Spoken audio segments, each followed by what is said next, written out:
Hi guys, welcome to my channel. I'm Dana and this is Delighted to DIY. If you like thrift flips and budget home decor DIYs, why don't you consider hitting that red subscribe button. For this first DIY, I started with one of these half galvanized pails that I got from Dollarama for $4. It had the daisies and dots on it, but I wanted to remove it. So I took some cotton balls and some nail polish remover from Dollartree and went to work just rubbing it off. It came off pretty easy. Some took a little scrubbing, but that was about it. Next, I wanted to tone down the shininess of the pail. So I went into my stash and only had two kinds of gray. One was that premium gel stain from Craft Smart in silver gray, and the other was my Rusted Willow chalk paint in aged gray. I first went in with a makeup sponge from Dollar Tree and the gel stain and just pounced it all over the front of the pail. This is what it looked like with the gel stain compared to what it looked like on the back. I think this was probably good enough, but of course, no, I had to go in and do more.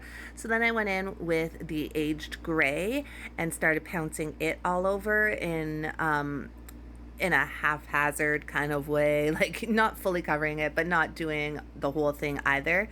Then I thought, this is a little too much coverage. I wanted a bit of the shine coming through, so I went back to the gel stain in silver gray and tried to lighten where I had just put on the chalk paint. So I tried to continue to lightly, very lightly, to even it out with the chalk paint and the gel stain, a combination of the two. Anyways, I'm sure acrylic paint would work just fine for this, really any sort of gray, but that was all I had in my stash at the time. To embellish the front of the pail, I took some of this burlap ribbon from Dollar Tree, some sunflower cotton ribbon that I got from Dollar Tree, and I had some leftover lace ribbon that I had from Dollarama.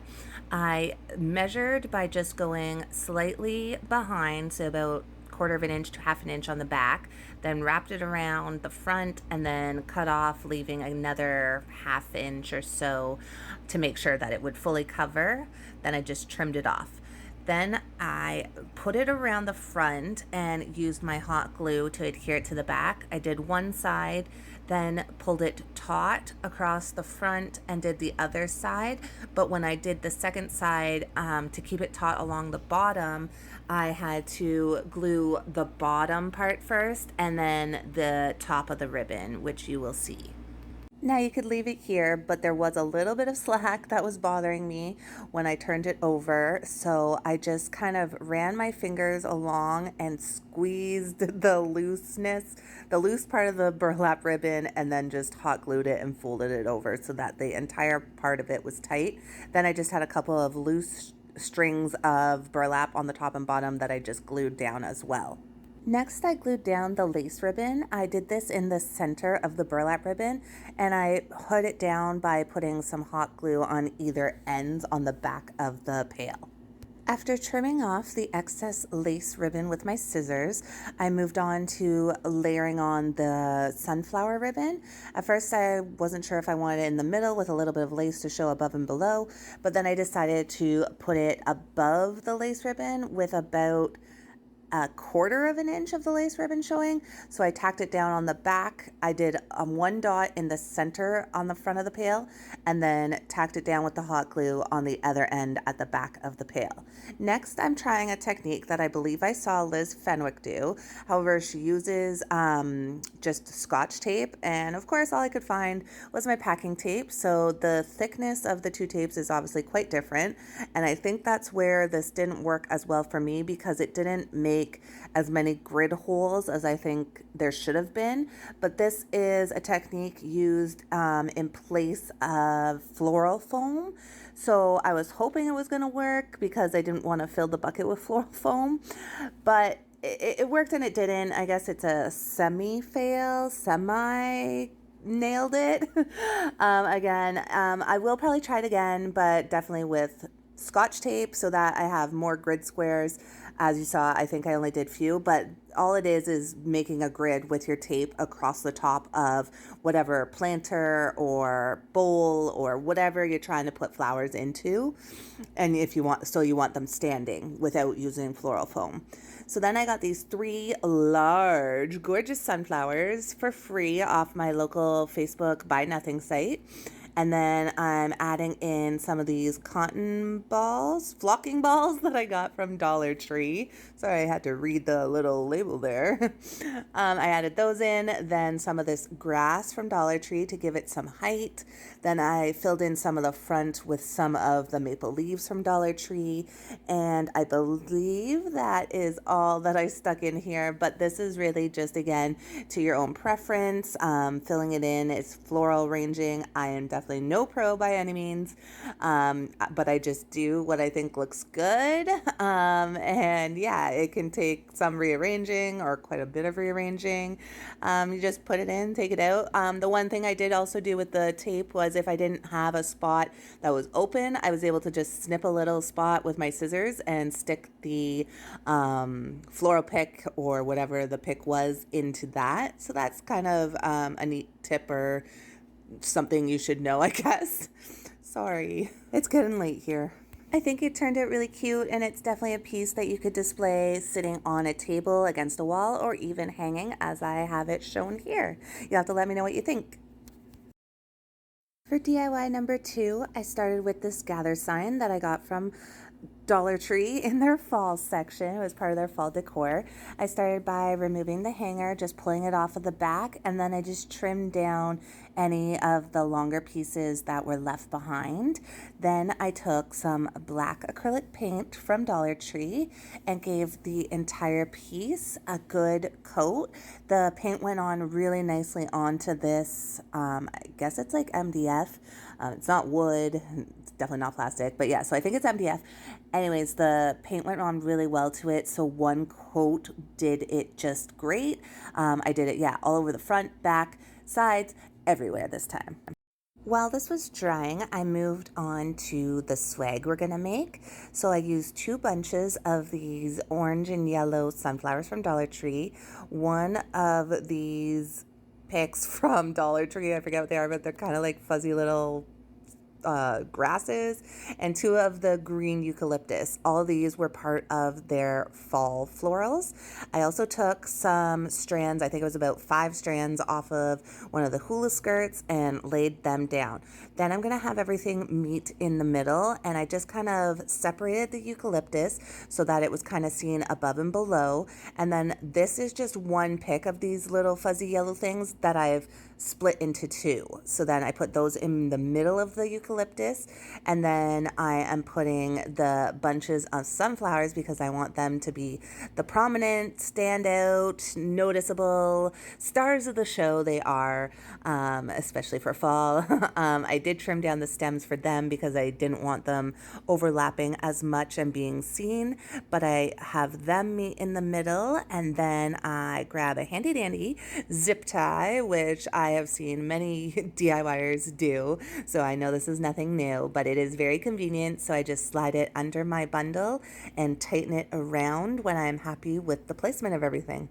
If you've noticed the sunflower theme going on in this video, that's because this is part of a open playlist in which it's hosted by Amanda from 6 Kids and a Glue Gun, Stephanie from Mama Can Make It, Tammie from the Rusted Willow, Missi from Crafty Cove, and their spotlight crafter this month is Evie from Sweet.Little.Home. I'll have a link to all their channels in my description box below, as well as a link to the playlist so that you can see what all of the other awesome creators have come up with for this challenge. Now back to the DIYs. Next, with some buffalo check ribbon that I got from Michael's last year in their Christmas department. I did get it for 60% off, so don't be shocked by the $20 price. I would never pay that. And I actually also calculated against Dollar Tree's typical 3 yard or 9 feet ribbons, and this works out actually to a better better price per foot when it's on sale at the 60% off. Anyways, I am going to make what I believe is an Olivia Bow, where I just used my swag to determine what size I wanted the bow. Once I had the size determined, I just fold the ribbon over on itself till I have 3 loops on either side. Then I'm bending it in half to find the middle and making little slits with my scissors on either side. This is going to be where our zip tie is going to go around and hold the bow in place. Now, I have made these bows before, and Olivia from Olivia's Romantic Home, I will link her channel. She does a great tutorial on it, and I've made them looking nicer, and maybe it's because usually I mix multiple patterns and types of ribbon. This time I only want the one, and maybe it was the fact that there was only 3. I don't know. I'm not a huge fan of how it turned out, but again, I think we're our own worst critics, so I'm sure it would be totally okay for anybody else. I'm just not a huge fan. But yes, but I put the zip tie around, and before I tightened it fully, I cut my tails and just slipped that in. Now I'm tightening the zip tie. Sorry, I lost my words there. Now I'm tightening the zip tie as tight as possible, and now every good bow needs a good fluffing, so I'm just separating out the loops. I pulled the top one up to the top and then just separated the middle one and bottom one, and this process can go on forever. I'm not going to bore you with it, but it just seems like a bow can never not be fluffed and always needs to be rearranged somehow. Anyways, do that to your liking. Then I went down and dovetailed the ends of the tails just by folding it in half and cutting from the wired part of the ribbon up towards the middle fold. That'll give you the nice little V shape. Then in the center, I wanted to finish it off with another bow to give it a little more dimension and texture. I did this with some leftover lace ribbon that I had from Dollarama. And this is how I fold them together. I push it in the center and then fold the ends down. It kind of makes an M shape, if that makes any sense. I hope I slowed it down enough for you to kind of see. It's something you get used to doing with your hands after doing it for quite a bit. But yes, if you have any questions, hopefully maybe I can explain a little better in the comments below. Let me know. But again, I grabbed one more zip tie. I probably should have thought this through and used the first zip tie that I put the tails on with, but didn't think until afterwards. So I needed a second zip tie. But no worries, we will cover this, so it doesn't much matter how many zip ties we used. Well, I guess there can always be too many, but in this case, the 2 is not too many. So again, back to more fluffing and finagling and beautifying once it's to your liking, which of course now it's going to get smushed down anyways, so of course there's going to be more fluffing. But I tie the bow onto the swag in the middle of the swag to cover where everything has met and to cover the zip tie that is holding the swag together with some jute twine or jute cord from Dollartree. I wrapped it around the middle, I think 2 or 3 times, just so it was wide enough to cover the zip tie, then tied it on with 3 knots on the back. Next, with my standing sponge from Dollartree, which is running out, I need to get another one, but I just scuffed up the front of the gather sign and then kind of just concentrated more on some of the left hand edges of the letters to get some of the MDF to show back through, so just a little bit of brown. Now taking some jute twine, the original hanger ended up being too short because of me cutting it, so I had to take some jute cord from my stash and I tied a knot, used my staple gun to staple above the knot. Dollar Tree doesn't do knots, but I just feel for more security, the knots are better because they won't slip through the staples. Anyways, I stapled it back where the original hanger had been placed, which I figured if it worked there once, it'll work there again. Next, I'm cutting 2 more lengths of jute cord. I'd say maybe they're about a foot and a half long, and I am tying knots onto one end of each. We are going to be making hangers for the swag because I want it to hang from the gather sign. So I wrap it around kind of behind the bow pieces, and then all the way around the swag because it's kind of circular in a sense. I hope that makes sense. But yeah, so I've wrapped it around. Now I'm knotting off the two pieces of jute together again because we'll be stapling it to the back and I don't want it to slip down through or slip off of the gather sign. So I'm trying my best to eyeball and get it even. It did take a little finagling. Anyways, I think it turned out really nice. You'll have to let me know what you think. If you like these so far, give it a big thumbs up. And on to number 3. For DIY number 3, I'm starting with this palette sign from Dollarama. It was $4. My daughter had previously DIY'd it, so it's already been faux stained, and she also had some of the miniature clothespins on it, so that's what I'm trying to get off. I used my heat gun to try and heat up the glue to remove them, and I'm just using my scraper tool, but really the scraper tool did it just fine. Next, I'm taking my sanding block and sanding off where they were because there was a little bit of raised areas where the glue was, so I just sanded it to the best of my ability. Now I'm going back in with the same faux stain she used, so it was the Martha Stewart Vintage Decor chalk paint in Tilled Soil, and it was just watered down, so I'm just going back over the whole thing, and she also hadn't done the sides like I'm doing right here, so I'm just basically touching those up and just giving it another fresh coat, partially to cover where the clothespins were. Now, dun da da da, here is one of the 2020 calendars. If you haven't seen them yet, this one is a beautiful one with florals and positive sayings on them. And this one here says fall in love, and it is sunflowers, and it is on October of 2020, I believe. Here's kind of a preview of some of the others. September, my birthday. Hey. Anyways, I thought this was perfect, so I am going to rip it out as carefully as possible. I do this with it facing down and then holding very closely my hand to the seam, or basically on the seam, and slowly ripping as I go, working my way all the way down. Now I'm going in with a pair of scissors to scuff up the edges. I do this by opening the scissors and rubbing it along the edges. This is a scrapbooking technique that works really well with cardstock and thicker paper. These very thin sheets from the calendars tend to rip easily, but it kind of gives it a nice worn look. But I will just caution you, go very carefully if you're going to try this. And in all honesty, by the end of it, it didn't look that much different. Now I'm just going in with my paper trimmer to get rid of the hole at the top, as most all calendars have, so you can hang it. If this doesn't bother you, by all means skip this step, but of course it bothered me, so I had to get rid of it.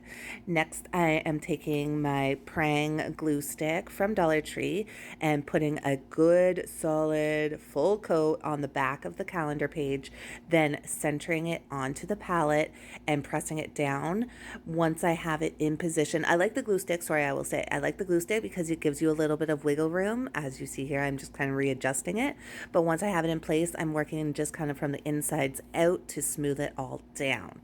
If there were any edges or corners that weren't glued down, I'm just raising them up a bit and adding some more glue and then pushing them back down. Now you could probably leave it here, but I wanted to seal it on and make it last even longer, so I took the Decoupage, matte Decoupage from Deco Art. I will get this right one day.